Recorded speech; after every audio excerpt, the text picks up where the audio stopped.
Vandag gesels ons graag met jou oor die verskille tussen mans en vrouens. Mans en vrouens is baie verskillend en dit kan soms 'n groot uitdaging in verhoudings wees. Mans en vrouens dink verskillend, praat verskillend, prosesseer die lewe verskillend, het verskillende prioriteite en doen goed verskillend. Daarmee saam het twee mense in 'n verhouding dikwels verskillende temperamente ook nog.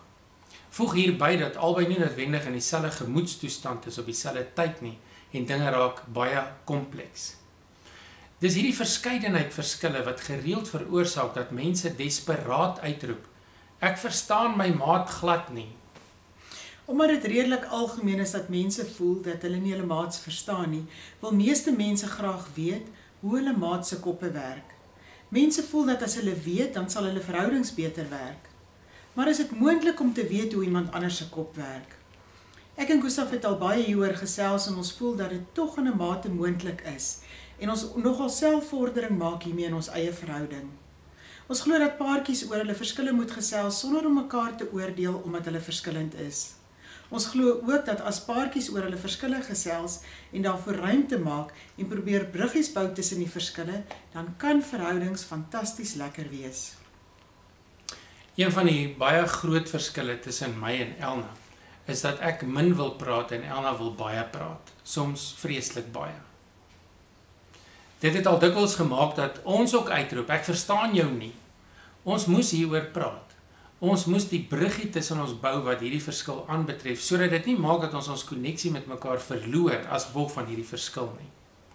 Nou dat ons dit uitgesorteer het, voel ons elkeen oukei daarmee dat ons verskil.